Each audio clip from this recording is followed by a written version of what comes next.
Even like after I finished the bachelor, I was always in my mind, oh man, I want to continue that. I really, really want to go back into that. And if the first opportunity I got to redo that again, I took it. I really, really wanted to do it. So I'm going to do just a little back up here. So we just logged in to the live stream, and for anybody that is following us, you missed the introduction. This is Juan Martinez, a previous intern with Pivot Business Consulting, who studied computer programming here at Valencia College, and he was just sharing that first question. So Jason, go ahead and keep going. Just making sure our listeners knew what was going on. Cool. So you say that you went back to school, and I'm just curious, what was that like going back to school after getting a degree and then going to Valencia? It was strange at first. You see, everyone's really younger than you. I took during my first degree, it took me 6 years to earn my bachelor's. So going back after that, and like 2 years off after that, I could say, yeah, everyone's younger. It was strange, but it didn't bother me. After a little bit, I was right back in my element. I had done 6 years of college before that, and I was pretty accustomed to college, so I was really confident in my ability to just get done with my classes and actually complete my degree. Don't you think, though, I know you guys aren't at Valencia, but don't you think Valencia has a pretty diverse community of students that go, not only in race and ethnicity, but also in generations? Yes. Yeah. From what I saw, the thing is, the first classes that I had were beginner classes. There are a couple of classes you have to take in Valencia for when you're in your first year, and those were the ones I was taking. So mostly the people there were just freshmen out of high school. But once you start getting into the more advanced classes, you start seeing like a whole lot of diversity between ages, races.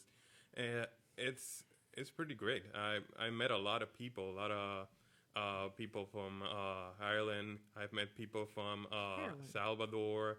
I've met people from Africa. Man, the Valencia's got a lot of people.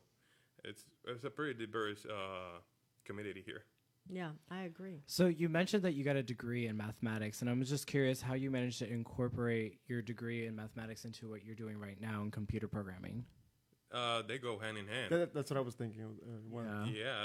Most of the stuff that you do, many of the exercises that you do for computer programming, somehow a lot of the time involve math, especially in analysis and other stuff. A lot of the jobs today for computer programming, at least back-end jobs, require a lot of math knowledge. So if for example, if you have a math degree, a lot of the stuff you studied for is going to come back to you. You're going to have to use it again during that degree. So it was good. I was comfortable because of that, because a lot of math, something that I was familiar with, and because of that, I really excelled at the degree. So in computer programming, it's like 1 2 1 2 1 2, right?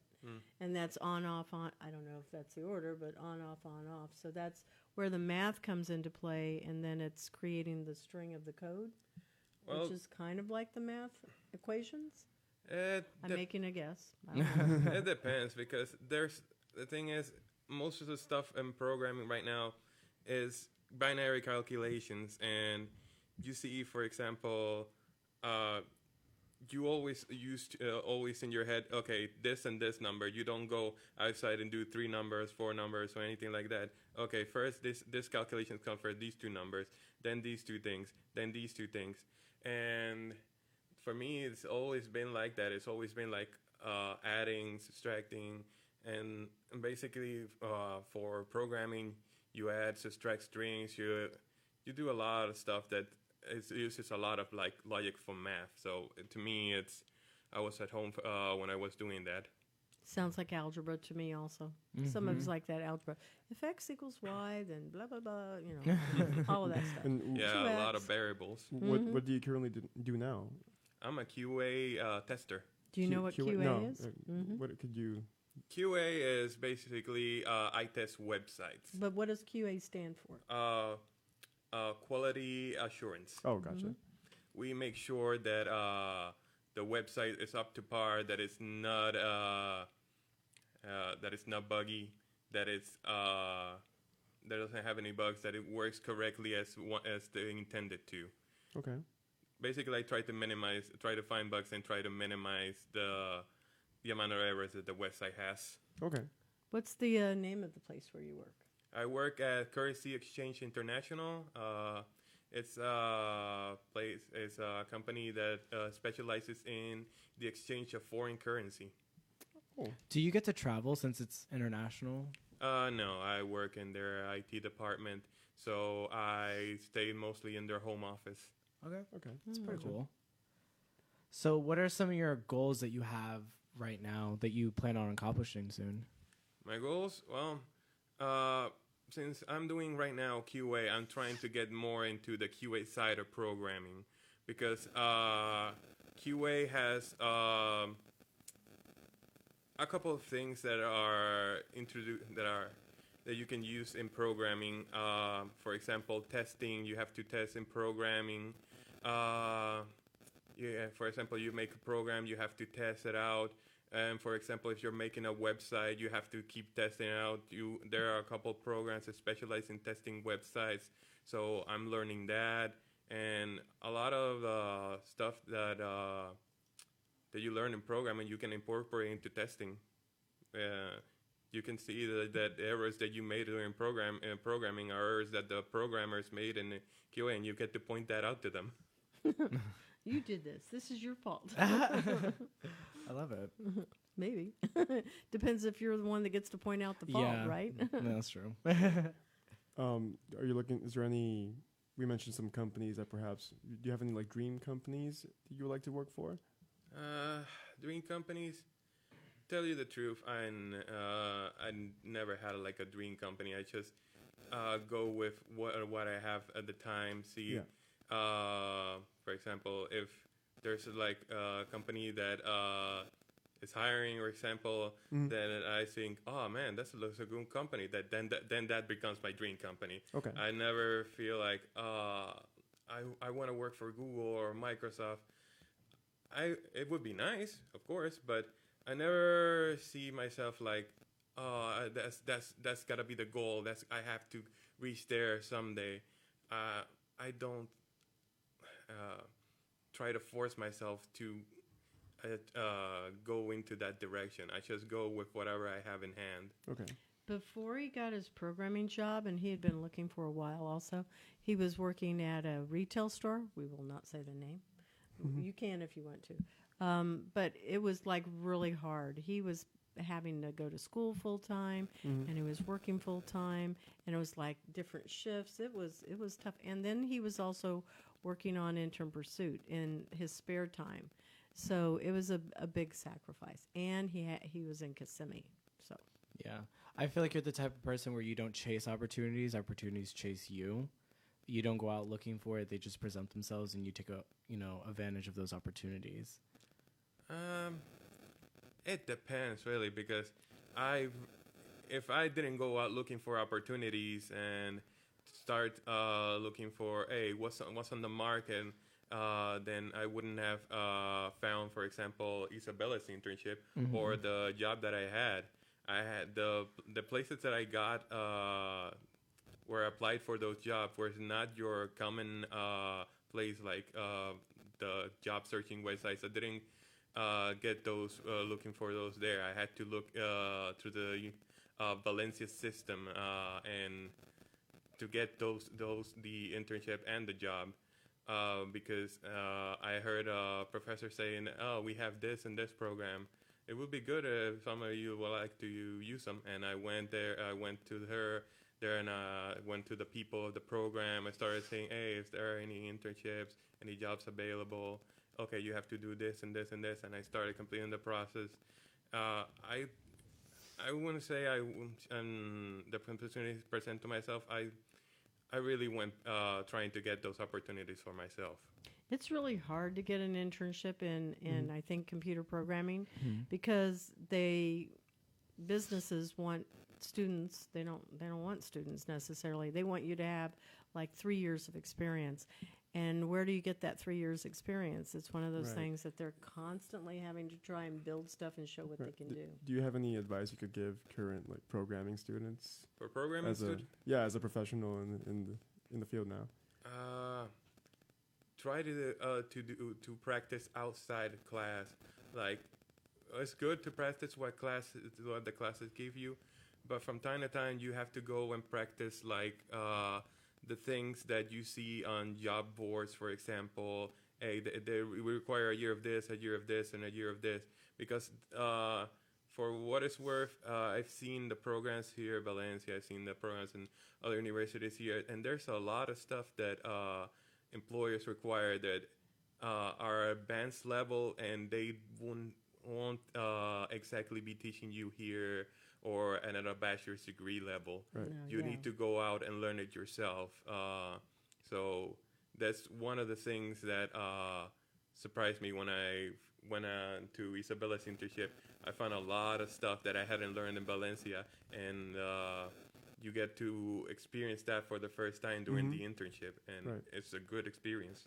One of the things that I've suggested to the students, also Joe's doing this, I had said go and look at like Udemy and Coursera and Skillshare, any of those courses that platforms that are out there, and sign up. They have classes you can take for like $10, $12 on sale, and they're taught by like Harvard professors, MIT, really Yeah. amazing educations, and it's truly a good value. Can I get in on that?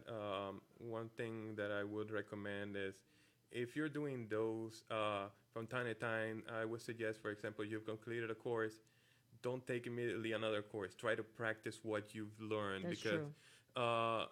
if you go from one tutorial to another, trying to see if you can learn what it is that the employers want, then and you don't practice. You just go from tutorial to tutorial. You don't go and throw yourself out into the wolves at least a little bit. Yeah. Then you're gonna be stuck in what many call tutorial purgatory. What is it? Oh, yeah, that would be accurate. I Tutorial would call limbo? it that, yeah. Yeah, so you just jump from tutorial to tutorial, Yeah. and you don't learn anything. You gotta practice. Yeah, that is true. And the more you practice anything, the better you get. Because we'll just take a little step down memory lane. Remember when you guys first came in? Mm-hmm. And you looked at the board and you went, oh, no. And then you come in and you go, oh, please. Like, boom, you have it down. Yeah, everything at first it seems overwhelming, but with time you just take the information little Yeah. by little. The more you practice, the better you Mhm. get. Yeah, I mean, it's really yeah. true. Especially really like true. with those like stuff like Skillshare and things like that, you can find almost anything on YouTube, tutorials on how yeah. to do anything. That's true.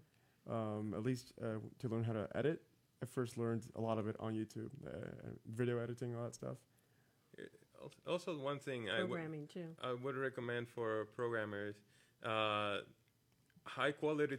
Always appreciate high quality tutorials. Yeah. Because those are sometimes hard to come by in many specific areas, very advanced topics. High quality tutorials are very hard to find sometimes. Unless you're paying for them, I think. Yeah. Maybe. Mm-hmm. Yeah. Have you ever used Linda tutorials? Do they use that here in Valencia? They're actually on LinkedIn, and yes, they do use them at Valencia. That's Uh, interesting. So It's in the library. It's in the library. Yeah, like online. They offer it through Rollins. It's one of the things that many of the schools have offered, and it says Linda, Lynda. Yeah, I've heard of it, but I've not used it. At least I think I was trying to use. No, I've used it, but just for a little bit because one professor linked a couple of videos from it to our course. So Oh, I've nice. used it. Yeah. Yeah. So, where are we here? I was letting you guys lead the Oh, charge, okay. I so- thought you had wanted to ask the question, and I was Yeah. like, okay. No, no. I was letting you guys go with it. Okay. So, I recently learned that coding is a form of art, and people can patent your art. And I was just curious if you've ever done something like that. Have you ever created a special project and then patented it? No, most of my projects are. If I make a project, I basically open source it. The only times I've ever like not done that are, of course, for when I work at a company or internship. Mm-hmm. But anything I do from my free time, I do open source it. I don't feel like my code is something that needs to be patented or anything else. I'm still what we call the beginner level in terms of the industry. You've got like 2 years of experience though now, right? In programming, probably a year or something. And if you're counting the internships and my programming on the side, but instead as a IT professional, A year? a little bit more because then I would be including QA. Gotcha.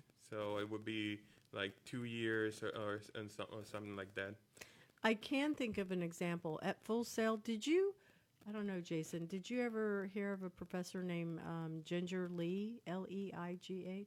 Nope. She teaches programming, and she's no longer there, but she would program, and because when you said art, all of a sudden it clicked. I went, oh, yeah, she is there. If you look her up on Facebook or just look her up, she programs...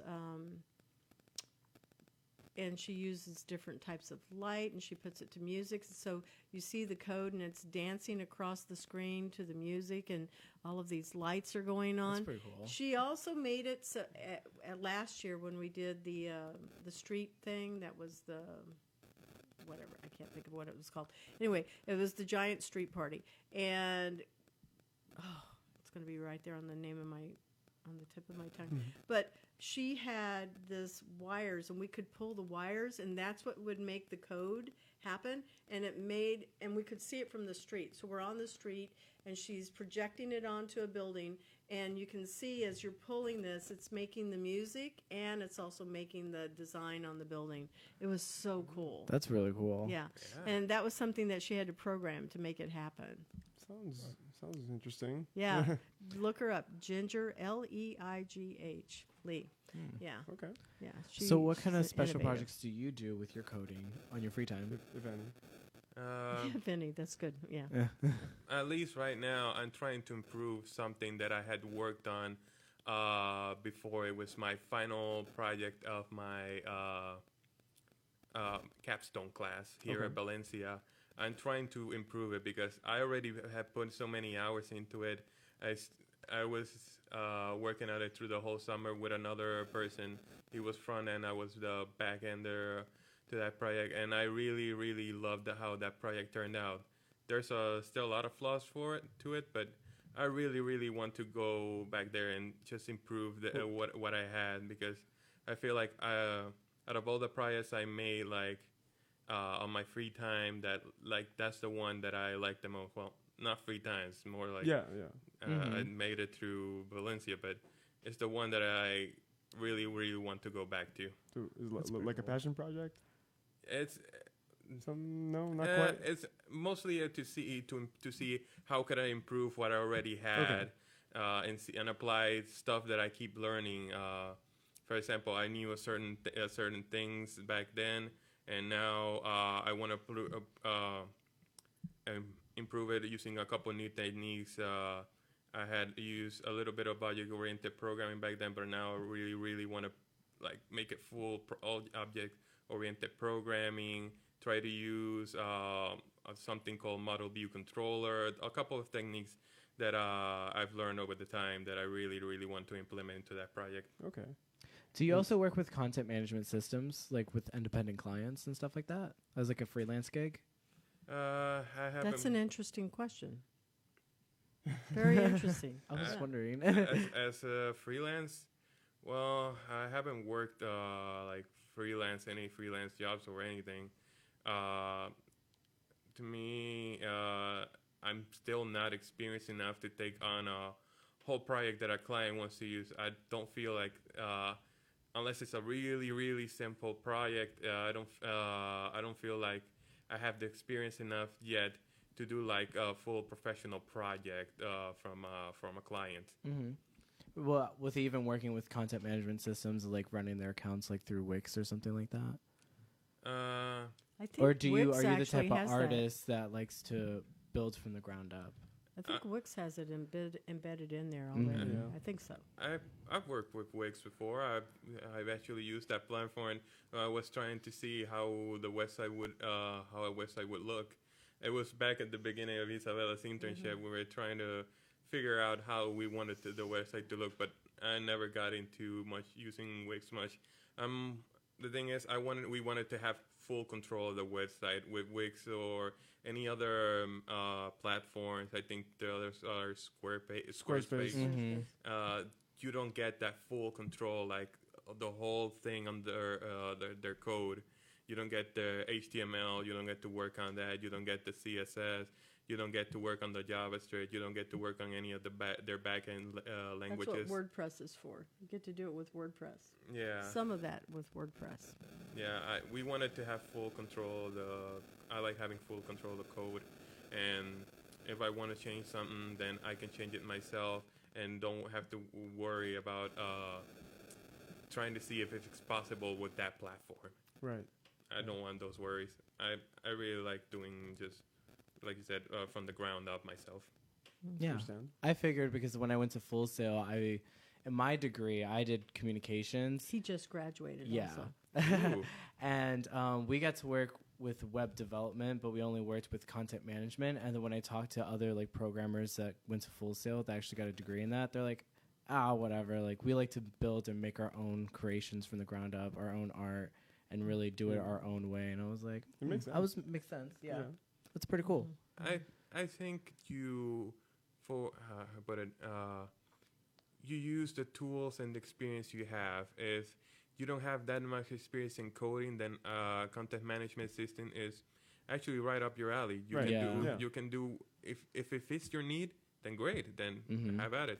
But if you want something like something that you can't get from them, like you want to get into it, like make it from the ground up yourself, have full control of everything, then you got to learn how to do a little bit of programming. Have you ever used Adobe? Because I think Adobe has their own coding. I think it's Dreamweaver. Dreamweaver, yeah. Have you ever used that? No. I've met people who have used it, but I never used it myself. You use it to build websites. Yeah. Okay. I was just what it's wondering for. because I saw that on my Creative Cloud, but I didn't know how to use it, so I didn't bother messing graphic with it. designers will know how to use it, but Yeah, it's I've one of met those. a couple of what the person was doing front end, and one of my project knew how to use it, but still prefer to make the code from the ground up himself. Right. Dreamweaver is good. I'm not gonna lie. If it wasn't, it wouldn't be. People wouldn't use Well, it. it's part of the suite, Yeah. the Adobe suite. So they sell it that way. So if you don't mind me asking, you keep mentioning front end and back end. What does that exactly mean? Front end is like the front of the website. What you see, for example, User interface. the user interface. For Okay. example, you see like the logo, the front, the page. You get to put in like the text boxes, the links, the images, the slides, everything that you see from a website, like in front of you on the monitor. That's the front end. Okay, that's pretty cool.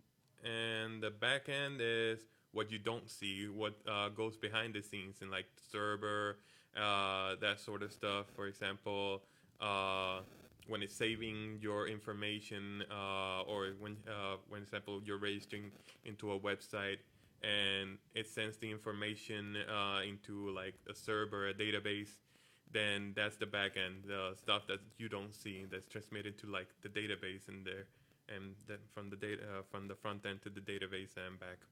So this is how it was explained to me by a programmer. Think of a hamburger. Okay. So the hamburger, the bun itself is what you see at the top. So that is the front end. Like this that we see up here on Facebook. That's the front end. And then the meat, that was the database. That's where everything passes through to get there. And then the bottom bun is the thing that we wouldn't see, and that was the back. End. Yeah, the back of it. And you have to make it all connected together so that it actually, it's like they stitch it together to make it so it works. So the function is the database and also the back end. And then the form side, form versus function, if you've heard that phrase, the form is the pretty part that we all want to use and be able to see if it works. Yeah, for a long time, I wanted to get into video game design or video game programming.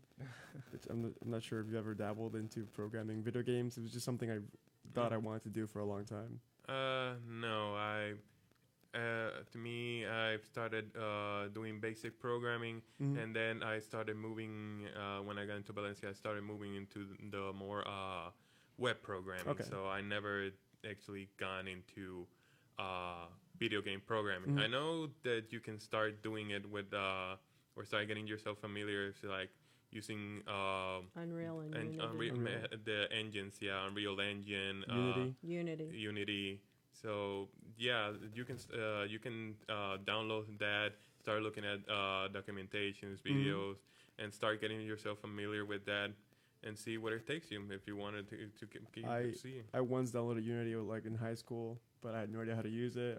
I don't know what this is. They have a lot of tutorials. It takes some time, but I think the important thing is I've had several friends that are into programming, and they have said, okay, programming websites is going to be a thing of the past.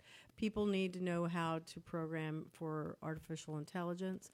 And that is the direction that everybody's going. So that's why Wix and Weebly, Squarespace bought out Weebly. So, that's been acquired. WordPress, they're making them very friendly for just the average layperson so that we could do that and we don't have to have a lot of programming experience. However, the direction that it's all going is going to be way, I guess, harder, but they use other languages to help speed up the process is what I've learned, and I don't know what those languages are, honestly, but I'm not a programmer. Mostly for artificial intelligence, I've seen, since it's mostly scientific fields, then mostly the programming they do for those is usually with Python. Python, I think most of the scientific programmings today use Python.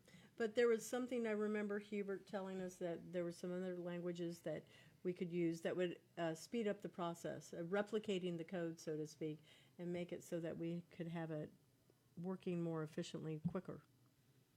There may be. The thing is, I haven't delved into the language, into other languages. The new stuff. For example, I know there are some scientific languages. I think F# was one of them, but I have not dabbled into that. I just stayed between the C family and the ones that the companies, the big companies have produced, C#, Java, that sort of stuff. Yeah. And Python. Well, we have some other cool topics we're going to go and introduce, so we can move to that side. But first, we want to backtrack a little bit. You mentioned that you used to work with Pivot, and we like to do this thing called #WhatILearned. So what is something that you've learned working and doing the internship with Pivot? Teamwork. That's one of the major things that I learned there. You got to learn how to work with everybody because everybody is doing a certain part that you need to know about, that you need to know what's happening there. For example, communication and teamwork, right? Yeah. For example, if somebody's working on this, you need to communicate. If, for example, working on the front end, you need to communicate what is happening with the front end. What are you working in the back end? Try to see how things should work. You need to communicate that I'm doing this with the back end and they are doing this with the front end, and you got to work together to make that work. So managing time, I think, is always critical because we tried to make sure we were working in weekly sprints. I know I got some pushback. It was like bi-weekly sprints.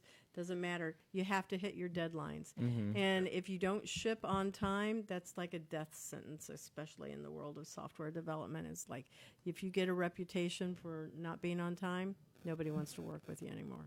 Yeah, you always got to keep that deadline in mind. You got to keep...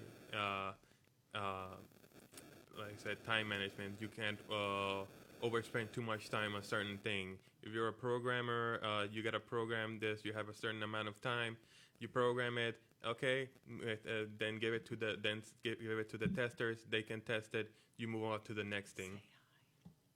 Okay, so I don't know who Anna is, but we want to say hi to her. Thanks for tuning in to our show. Hello, So, Anna. Yeah, so write a little She's comment. a friend. That's why. She's a friend of ours. Okay, great. Yay, we have a viewer. There she is. All right. Any advice you'd give well, we did that one, right? A student? Okay, great. Keep going. So we are in the holiday season, and I was just curious what kind of holiday traditions that you do with your family. There's one Puerto Rican tradition that I like to do. It's called parandas. It's like Puerto Rican Christmas carols. We basically go to your house, sometimes in the middle of the night, and just start singing in front of your house. Except it's more fun than Christmas carols, I think. Yeah, we just go to the house and try to wake you up a lot.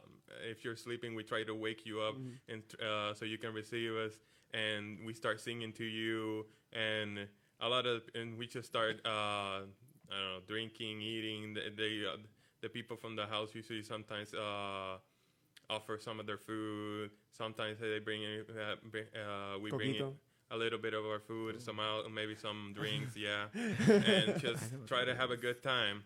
Yeah, we're waking you up. Well, at least we gotta bring something over there. Yeah, to soften the blow, Yeah. so they don't throw stuff at you. Go away.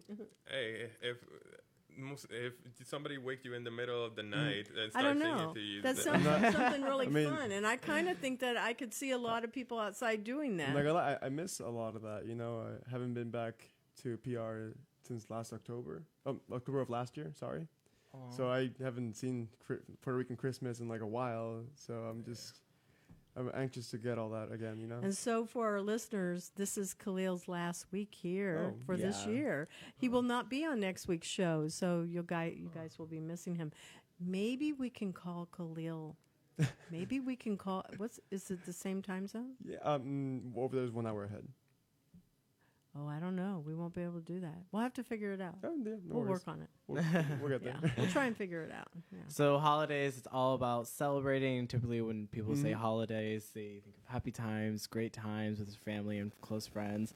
But there's a lot of people who are like you guys, are international. And I was just wondering if you have any advice for people who are not going to be able to go back home or who are spending the holiday seasons alone. Do you have any advice for them? Well, if they have family in another place, or for example, I suggest trying to call them first to see how they're doing, how they are, and try to get them into, for example, the computer communication methods. Let's see, for example, Skype or FaceTime, the apps they use on your phone. I think the other one is Google Meet and Skype. Can you do that on WhatsApp?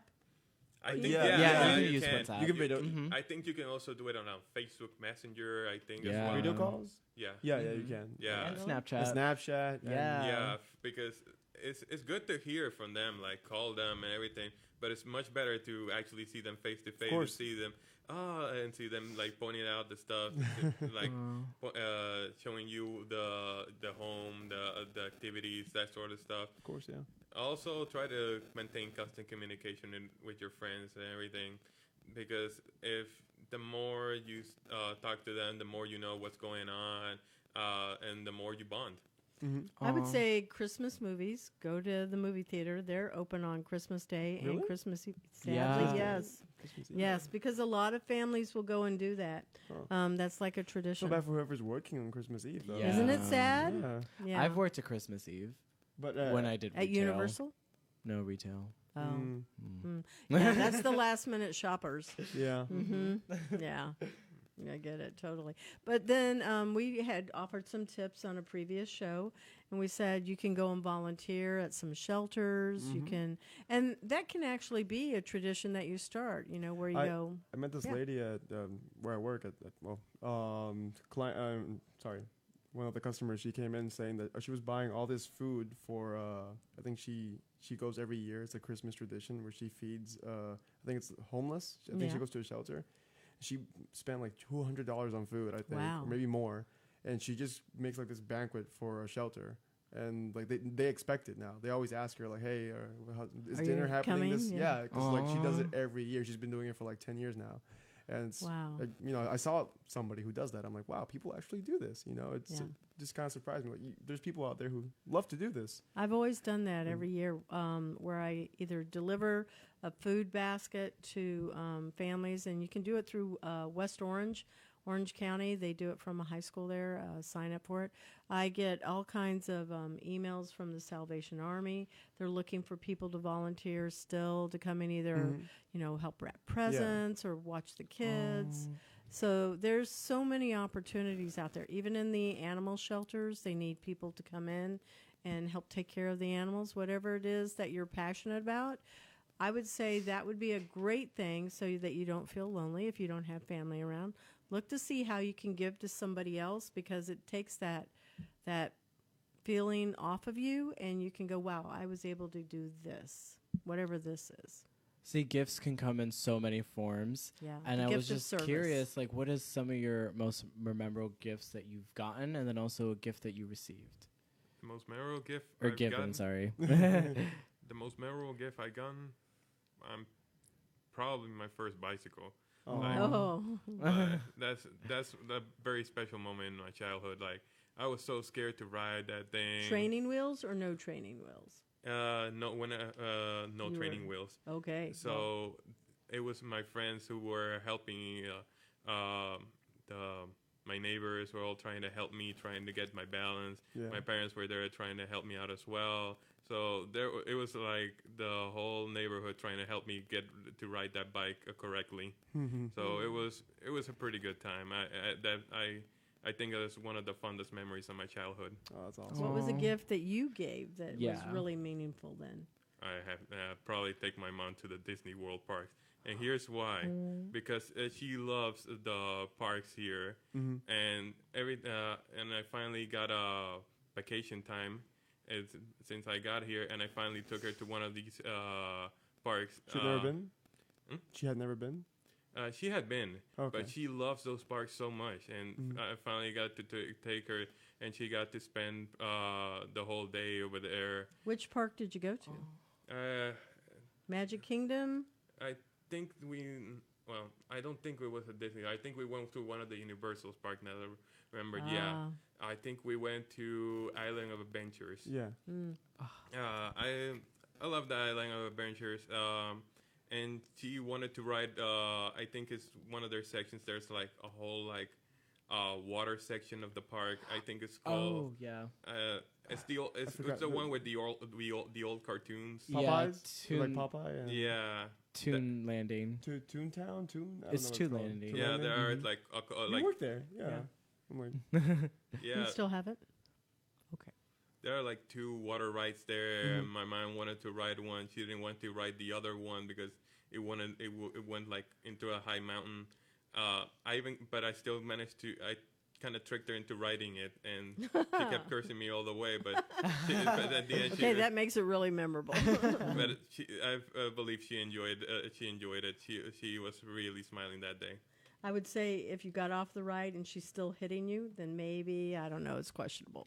The thing is, we went to that one first, then we softened the blow with the one that she wanted to ride. Oh, okay. Okay. Aw, that's a gotcha. smart idea. Yeah. Yeah, very nice. Leaders, who are the great leaders that have inspired you Leaders that inspired me. or helped shape your thinking, your life, living, dead? It can be people you really know, somebody you've read about, family?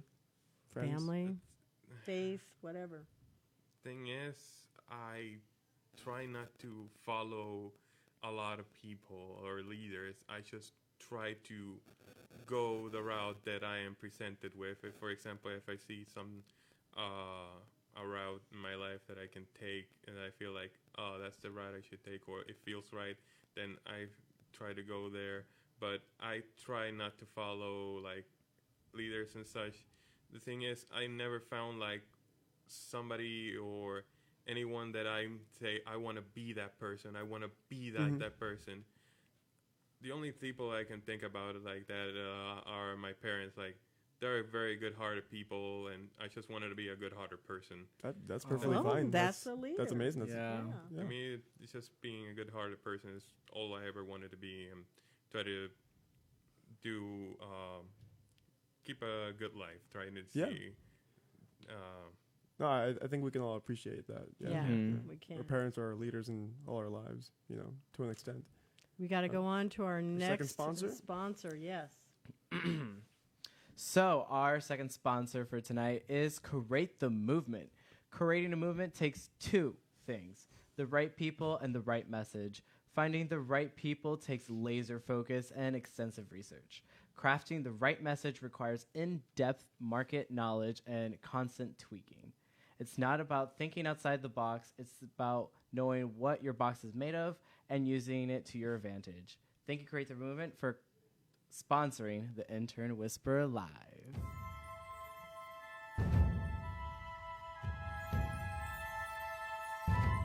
You always make me smile, Jason, when you do that. You're over here, and I'm like trying not to, and he's drawing in a little box. Create the movement. He's got a little box going on the table. Okay, so we want to say thank you to Valencia College. Thank you to Q. We always say thank you to Q every week. We're very grateful for our station manager, and also for the ability to be in this great studio. So thank you to that. Shout outs. Who do we give our shout outs to this week? I'm going to go to Jason first. I want to give a special shout out to my friend Amanda Akamatsu because she had Thanksgiving with me and my family in Tennessee. Aw, So shout out to Amanda. very nice. Khalil? Shout out to my mom, who I'll be seeing soon. Next week. Yeah, first time in a while. Is she counting down the days? I'm sure she is. I'm sure she is. Yeah. And shout out to you guys, to you, Isabella, for having me here and allowing me to be a part of this. And shout out to you, Jason. Congratulations on graduating. Yeah. Best of luck in all your future endeavors. Thanks. I wish you the best. Yeah. Thank you. You're up. Who's your shout out to? My shout out to my parents who I'll have helped me to get to the point I am today. Shout out to CXI, the company, who helped me maintain economic stability and helped me get a good job. And shout out to you guys. For example, thanks. Isabella, because if it wasn't for her, I wouldn't have gotten the job. I wouldn't be here at the level of programming that I have. So thank you, Isabella. Oh, you're very welcome. But I know that you're a very bright man. All right, so my shout out goes to these two guys sitting across the table from me. Really proud of both of them, and they have done a really great job here. I know next week for our listeners will be our last week, and then we're going to be taking a break. So we've got to make sure we have our episodes to queue this week that we're going to be playing. So you can each pick the best episode that you liked out of this whole year, out of the guests that you've spoken with. Okay. We were going to do a contest. We didn't do it, but we'll put that into the queue. So we didn't make that. And the Monday Night Crew will do the same. They will pick their favorite episode. I'm going to guess it might be your own episode. I'm not sure, but it's totally cool if it is. The Halloween one is up there for me. Pardon me? The Halloween one is up there for me. Oh, I would agree. And I'm going to ask that the holiday, it wasn't surviving the holidays. I did not want that one, but being able to have a really great holidays, how to do holidays well. And a special shout out to Juan for being here tonight, and to all of our listeners, and also all of the rest of the Pivot and the Intern Pursuit crew. Thank you in the game. All right, so, contact us. You can always contact us at info@internpursuit.tech, and you can find us on our Facebook page, on Twitter, listen to us live on mixlr.com/Valencia College, and again on YouTube. So all of our episodes are going up on YouTube, and really soon, listeners, we'll have it on podcast. So you'll be able to find us on iTunes, on Google Play, and on Twitch. So thank you so much, and as we close the show, we thank you for listening.